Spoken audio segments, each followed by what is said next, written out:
Bonjour les amis, bienvenue dans ce nouveau programme pendant lequel nous allons discuter de 4 plateformes d'applications décentralisées, dites DApp.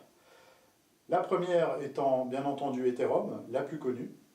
Et ensuite nous allons voir des Ethereum associés plutôt à des pays. Le premier étant Neo, dit l'Ethereum chinois. Et puis ensuite Cardano, dit l'Ethereum japonais. Et enfin Icon, dit l'Ethereum coréen, qui est sorti plus récemment. Voilà, donc dans les prochaines diapositives, vous allez voir comment je les ai comparés et pourquoi j'en préfère plutôt une qu'une autre, avec leurs avantages et inconvénients.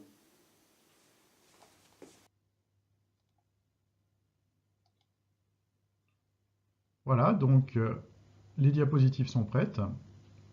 Je vous rappelle qu'en mettant en ligne ces vidéos et informations, je ne vous conseille pas d'investir dans le marché risqué des crypto-monnaies, mais j'essaie plutôt de partager avec vous mon expérience et expertise, puisque j'ai un doctorat en informatique et donc j'innove dans ce domaine. Vous restez les seuls responsables des actions que vous faites après avoir vu ce programme. N'hésitez pas néanmoins à me poser des questions dans les commentaires de la vidéo. Likez et abonnez-vous à ma chaîne YouTube pour connaître mes bons plans crypto et ICO dans le futur. Donc ici, on a la liste des différents risques qui sont liés à ces crypto-monnaies et leur levée de fonds qui s'appelle souvent Initial Coin Offering, ICO, ou des fois on a des Token Generation Event, TGE. Ici, donc, vous pouvez voir que la plupart du temps, ce n'est pas encore un domaine qui est réglementé, donc vous n'êtes pas couvert par l'État ou des gouvernements ou des organismes. Il n'y a pas de garantie de dépôt, donc vous pouvez risquer de perdre votre capital sans pouvoir faire de recours. Il y a aussi beaucoup de volatilité, hein. Un jour ça monte beaucoup, le lendemain ça baisse beaucoup. Une volatilité très importante. Ou on peut avoir aussi des places de marché qui disparaissent parce qu'elles ont été volées ou les fondateurs se sont évaporés dans la nature.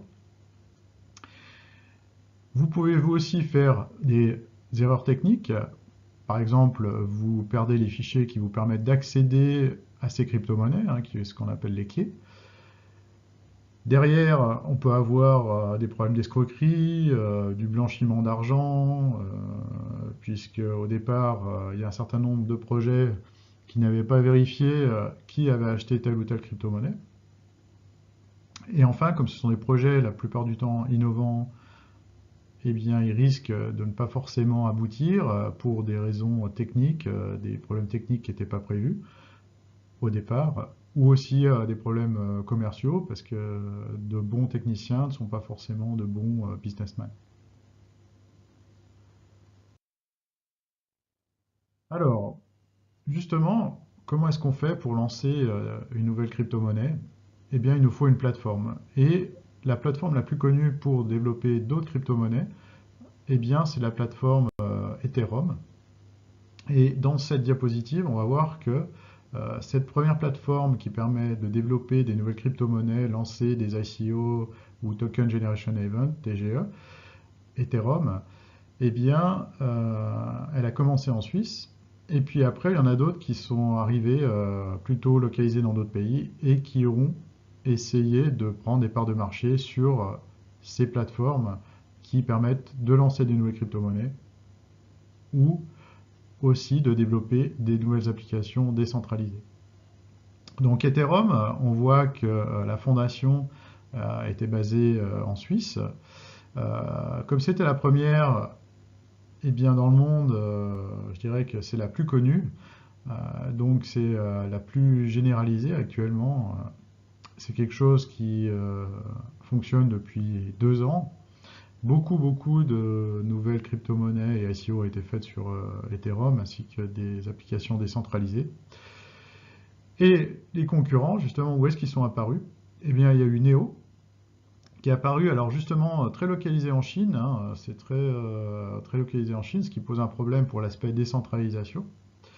Plus récemment, donc, nous avons eu Icon, qui a aussi sa fondation en Suisse, hein, parce que la Suisse est un environnement assez favorable pour les projets à but non lucratif, puisque la plupart du temps, ces plateformes sont là pour servir d'autres projets, Donc normalement, il y a une fondation qui permet de développer le projet, ici à but non lucratif. Si Icon avait été plutôt lancé, et même vraiment spécifiquement lancé en Corée, par une entreprise qui faisait déjà des projets de blockchain, mais plutôt sur des environnements privés, avec des entreprises et des banques appelées Loopchain.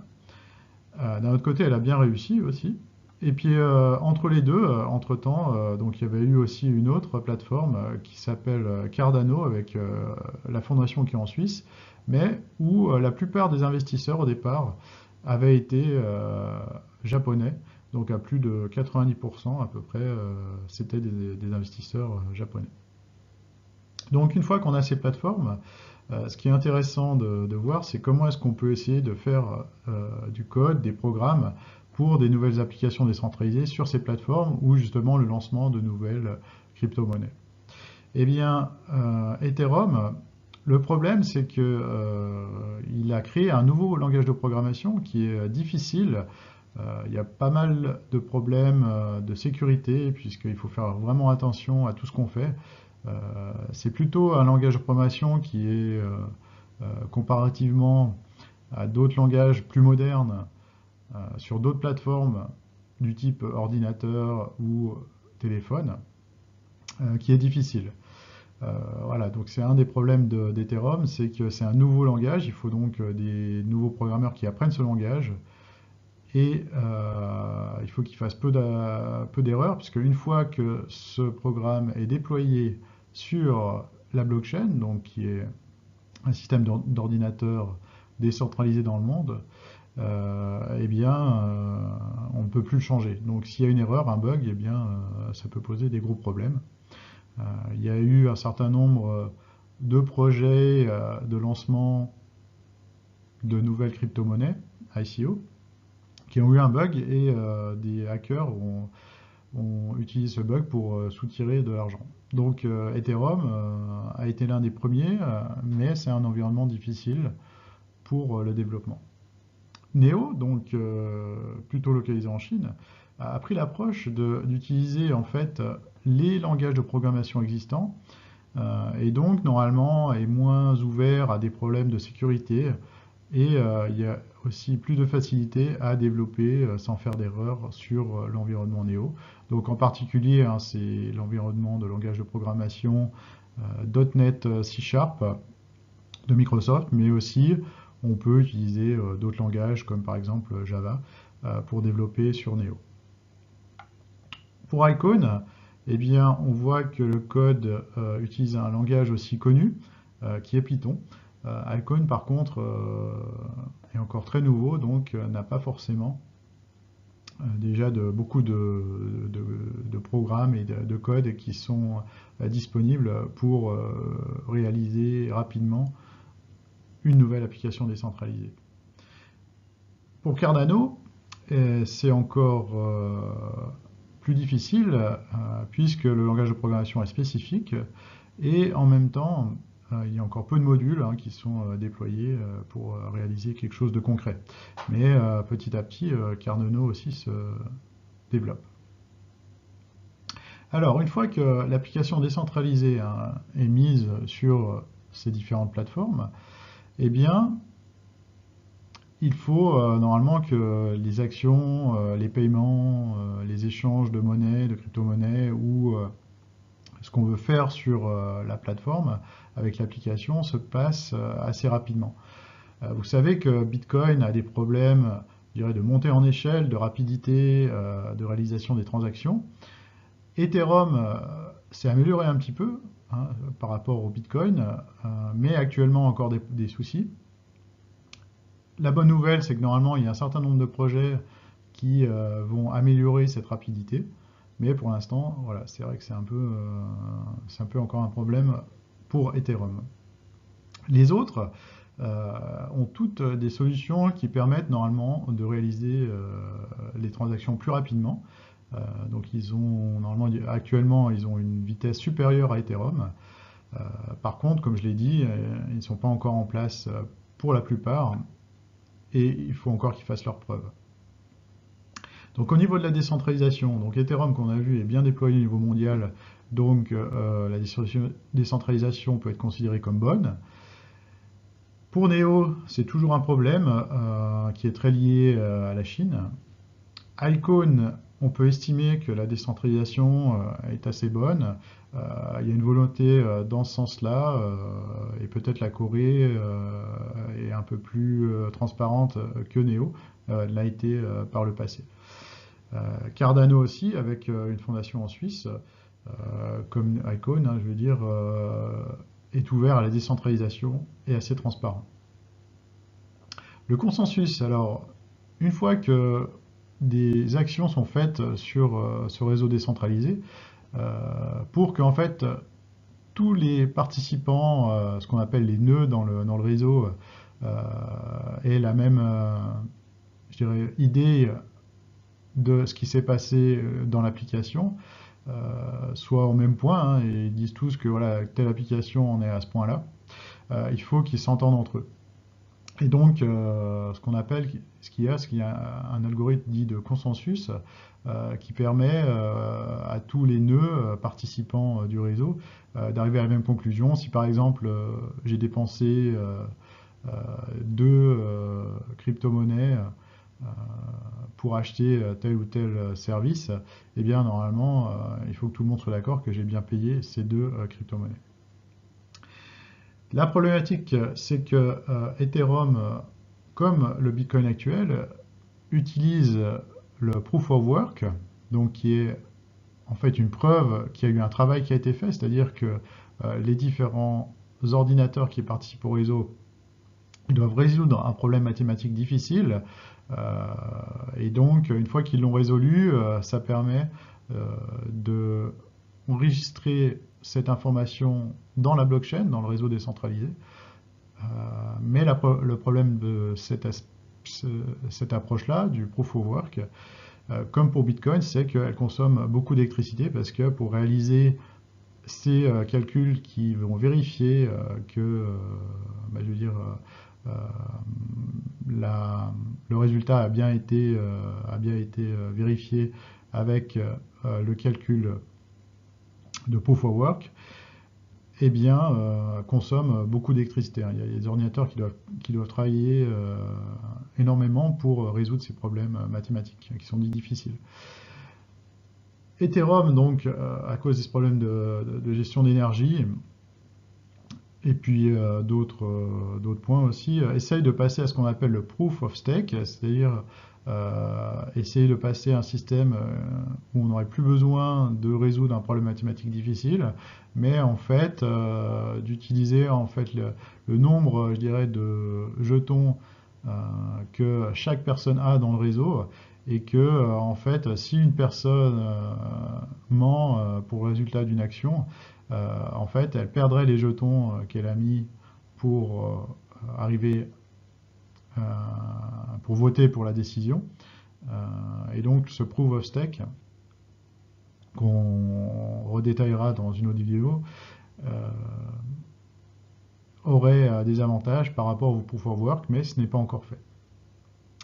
Les autres, eh bien, utilisent des algorithmes de consensus décentralisé qui sont plutôt assez prouvés formellement à partir de recherches académiques. Donc Neo utilise le Delegated Byzantine Fault Tolerance. Donc ici c'est un algorithme spécial qui n'utilise donc pas le Proof of Work. C'est pour ça qu'il est normalement un peu plus rapide que le Proof of Work et qui consomme moins d'énergie. D'un autre côté, tout n'a pas été encore audité, et ce consensus-là doit encore faire ses preuves vis-à-vis de la résistance aux attaques par rapport au Proof of Work. Au niveau d'Icon, on a aussi un algorithme lié à la tolérance aux fautes, fault tolerance, et en fait c'est le Loopchain Fault Tolerance. Donc là en fait c'est un algorithme propriétaire à l'entreprise Loopchain, qui est donc la maison mère qui avait lancé le projet Icon de crypto-monnaie ouverte publique, donc il y aura une blockchain publique. à partir de ce qu'elle avait fait pour sa blockchain privée dans d'autres projets pour des entreprises et des banques. Donc là, c'est pareil, hein, comme c'est un algorithme privé, il faut encore d'autres vérifications pour que vraiment ça fasse ses preuves vis-à-vis d'attaques. Et enfin, on a donc Cardano qui lui utilise aussi un algorithme qui a été prouvé formellement là au niveau de recherche académique. Et c'est pour ça que à Cardano apparemment est l'un des seuls projets qui a vraiment un algorithme qui résiste aux attaques avec des preuves formelles. D'un autre côté, il faut savoir que ces algorithmes ou cette approche n'est pas parfaite non plus, et bien qu'elle a été prouvée, elle n'a pas été prouvée fonctionner à 100% du temps. Il y a certaines conditions qui font que peut-être dans certaines situations, on ne sera pas aussi résistant aux attaques qu'on le voudrait. On en reparlera sûrement aussi dans d'autres diapositives et donc dans une autre présentation. Alors, concernant la taille de l'équipe, Ethereum a été donc un projet mondial et donc a une large équipe avec un nombre très important de développeurs dans le monde. Neo, qui a commencé plus tard, a donc, même si on regarde, je dirais, son développement en ligne, puisque le code est libre, visible, open source, libre, en ligne sur un répertoire qu'on appelle GitHub, on peut considérer qu'elle a une équipe moyenne, puisque l'équipe Neo en elle-même n'est pas très importante. Elle a été rejointe par un certain nombre de développeurs dans d'autres pays. Le groupe s'appelle City of Zion. D'un autre côté, comparativement à Ethereum, ils sont beaucoup moins nombreux, donc la taille d'équipe est déjà moins importante. Icon, pour l'instant, a une équipe principalement coréenne, financée par Loopchain et ses autres entreprises qui chapeautent le projet de blockchain public Icon. On peut estimer qu'il y a une centaine de développeurs, mais donc tous un petit peu, je dirais, en interne. D'un côté payé hein, pour développer cette blockchain. Mais il faudra que Icon arrive à s'ouvrir à d'autres développeurs pour que ce soit vraiment un projet open source, libre et donc plus je dirais, décentralisé, sans qu'il soit juste concentré avec un certain nombre de développeurs d'une seule entreprise. Cardano a un nombre assez important de développeurs et aussi des chercheurs, hein, un bon nombre de chercheurs connus hein, dans le monde académique. Donc tout ça fait qu'on peut estimer que, mis à part Ethereum, donc chaque projet a une équipe, on peut estimer d'une taille moyenne, mais Ethereum a vraiment l'équipe la plus large. Pour donc faire des nouvelles crypto-monnaies, lancer des nouvelles crypto-monnaies avec une ICO ou Token Generation Event, eh bien, lesquels on peut utiliser. En fait, on peut utiliser la plupart, mais il y en a qui sont plus ou moins éprouvés. Donc Ethereum, il y a de nombreuses ICO qui ont été faites, il y a même certaines qui ont eu des trous de sécurité, donc on commence à mieux savoir comment faire des ICO sur Ethereum sans trous de sécurité. Neo, il y en a un certain nombre qui sont sortis assez récemment.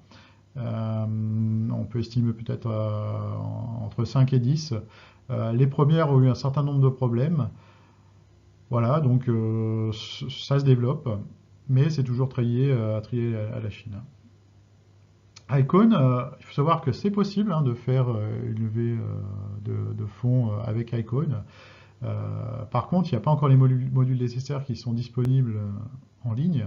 Donc, personnellement, je sais que c'est possible puisque j'en ai discuté avec le développeur, un des fondateurs développeurs d'Icon, Min Kim, puisque mon projet d'application décentralisée fonctionnerait sur Icon.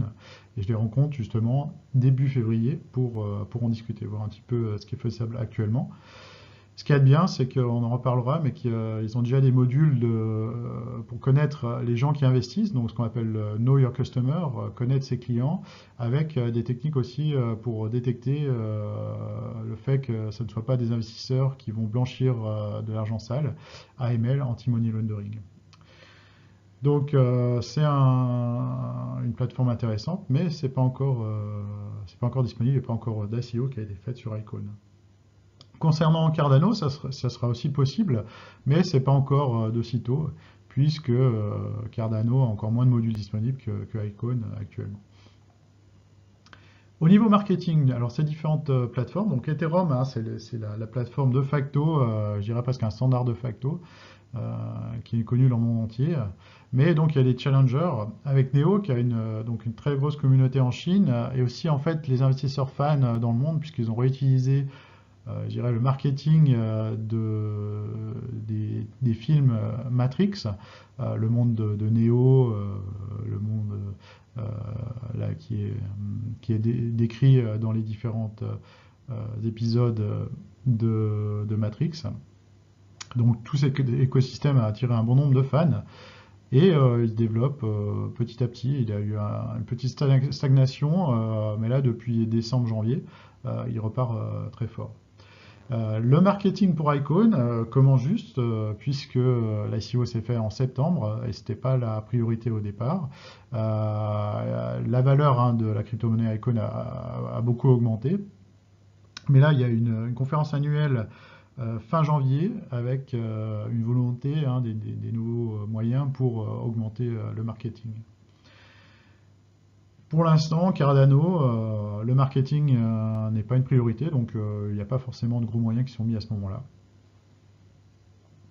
Alors, le potentiel de croissance. Donc, pour Ethereum, on voit qu'il s'est renforcé, y compris entre décembre et janvier. Ça devient une valeur assez plus stable, je dirais, que les autres, même peut-être moins corrélée à Bitcoin. Donc le potentiel de croissance, je dirais, est toujours moyen, même si Ethereum est là depuis un certain nombre d'années. Pour Neo, c'est la même chose, bien qu'il y ait des doutes sur le fait que c'est assez centralisé en Chine, que c'est pas très clair au niveau de la décentralisation qui contrôle les nœuds dans normalement cette plateforme décentralisée. Donc on peut estimer que le potentiel de croissance pour Neo est toujours moyen, qui peut toujours être intéressant au niveau des crypto-monnaies. Le potentiel d'Icon, on peut estimer qu'il est toujours haut puisque le marketing n'a pas encore commencé. Et puis il a déjà bien augmenté, mais au moins ça veut dire qu'il y a un intérêt important aussi pour Icon. Enfin, pour Cardano, c'est la même chose. Il y a toujours un potentiel de croissance assez important, surtout en plus ils vont mettre plus de modules disponibles et augmenter le marketing. Alors je reviens en fait sur la dernière colonne concernant le Know Your Customer, le KYC et l'anti-money laundering, donc l'anti-blanchiment d'argent, qui devrait être fait normalement pour ces plateformes décentralisées, puisque ça devient de plus en plus important de ne pas acheter des crypto-monnaies qui pourraient être liées à des mauvaises actions auparavant. Et bon, la problématique de ces plateformes, c'est que Ethereum a commencé et à l'époque, c'était pas forcément la priorité, bon malheureusement, et donc ça fait que finalement Ethereum, on peut estimer au niveau de tout ce qui est connaissance des investisseurs et d'anti-blanchiment d'argent, ça n'a pas été forcément fait, y compris pour Neo. Sachant aussi que bon, la transparence est encore moins importante vu que c'est basé en Chine, quoi. Qui n'est pas connue, je dirais, pour être la plus transparente possible. La bonne nouvelle pour Icon, c'est que l'ICO s'est faite vraiment avec un KYC et un AML, donc une vérification de la connaissance des clients et d'anti-blanchiment d'argent très important, sachant qu'eux-mêmes avaient déjà des modules qu'ils utilisaient pour leur blockchain privé avec un certain nombre de partenaires, des banques et autres. Et donc tout le monde est passé à cette vérification d'anti-money laundering, AML, anti-blanchiment d'argent. Donc ça c'est vraiment un bon point, puisque c'est une plateforme à ce niveau-là qui aura moins de problèmes que les autres, puisque je dirais tout est clean, tout est clair à ce niveau-là. Cardano s'était lancé un petit peu après Ethereum, hein, et donc lui, alors plutôt au Japon, avait fait ce Know Your Customer, donc une bonne connaissance des investisseurs initiaux. Par contre, au niveau de l'anti-blanchiment d'argent, il n'y a pas forcément beaucoup d'informations qui ont été données à ce niveau-là. Donc on peut estimer plutôt que ça a été fait pour connaître qui a investi, mais par contre, les vérifications contre l'anti-blanchiment d'argent n'ont pas forcément été faites. Si vous avez connaissance d'informations disant que ça a été fait aussi, eh bien, vous pouvez mettre un commentaire dans la vidéo.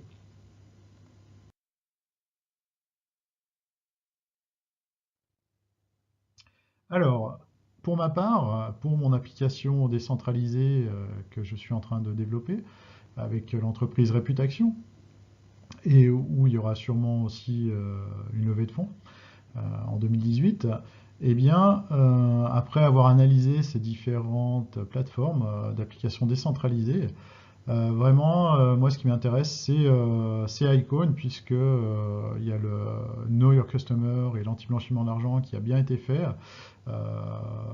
La Corée, c'est aussi un des pays où il y a plus d'investisseurs et de personnes intéressées dans les crypto-monnaies. Peut-être 30% des investisseurs dans les crypto-monnaies sont en Corée. Et Icon est basé sur une technologie éprouvée déjà dans une blockchain privée par l'entreprise Loopchain.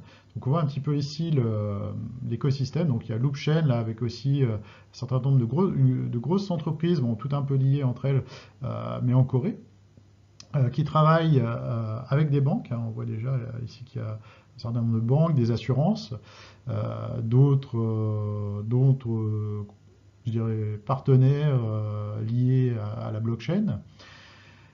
Ils ont aussi des partenariats avec les universités, donc je dirais ce qu'ils font est quand même aussi validé formellement au niveau académique, ce qui est important hein, pour être sûr que tout ça fonctionne assez bien. Et puis, ils ont aussi déjà un nombre de partenariats avec d'autres blockchains et crypto-monnaies, donc par exemple OneChain et Ion. Et ils essayent, je dirais, d'hyperconnecter le monde entier. Donc, ce qu'ils essaient de faire, c'est se connecter à encore plus d'autres blockchains. Voilà, donc j'espère que cette comparaison vous a plu.